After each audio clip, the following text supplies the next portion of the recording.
हिंगोरजा में अवांखे ख़बर ॾींदा हलूं। मीर खान मंगणी जो जी रिपोर्ट मुताबिक़ हिंगोरजा पुलिस जूं कहरी कार्रवायूं ग़रीबन मिसकीनन सां जारी सारी।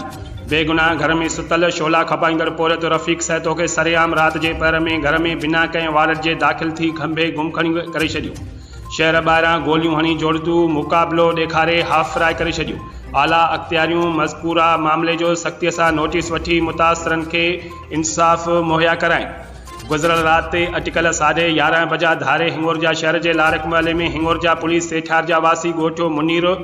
वंडीर जे गरीब मिसकिन रहवासी शोला खपाईंदड़ रफ़ीक सैतो के सारन के घर में सुतल हूंदे पुलिस सरेआम खणी वनी। पुलिस जो कूड़ो मुक़ाबिलो ॾेखारे रफ़ीक सैतो के टंगन मंझि गोलियूं हणी हाफ फ्राई करे खेसि मथां कूड़ो केस दाख़िल करे छॾियो। हिंगोरजा पुलिस की अहिड़ी दहशतगर्दी खिलाफ़ मुतासिर खानदान के गरीब मिसकिन औरतुन मुस्माद मलका खातू अमीरा खातू शहरबानू हसीना खातू मासूम बारन समेत कुरान पाक मथे ते खणी सिंध प्रेस क्लब हिंगोरजा ऑफिस पहुंची दाहींदे चयो त हिंगोरजा पुलिस SHO मुश्ताक जतोई की सरबराही में रात जो अटकल 11:30 बजे धारे असांजे हिंगोरजा शहर के लारको महल में वाक़ियो असांजे घर में दाख़िल थी करे असां वटि रहियल जेको घर में सुतल हो जेको असांजो वेझो अज़ीज़ पिणो आहे उनके हिंगोरजा पुलिस बिना कंहिं जवाज़ जे घरां सरेआम खणी वई। असां पारां सबब पुछण बावजूद भी असांखे कुछ न ॿुधायो। असां बरवक़्ती मुतासिर खानदान जूं औरतूं तोड़े मासूम ॿारनि समेत हिंगोरजा पुलिस की नाजायज़ खिलाफ़ नेशनल हाईवे ते पहुंची धरनो पिणो हयो त उते नेशनल हाईवे ते धरने वारे हंधि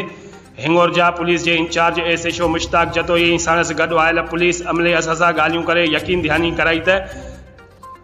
मूंखे अॼोकी राति छॾियो जांच करे ॾियो तव्हां सां इंसाफ़ थींदो ऐं सुबुह जो मज़कूरा रफ़ीक सैतो तव्हांखे ॾिनो वेंदो। पर हिंगोरजा पुलिस पंहिंजी पुलिस वारी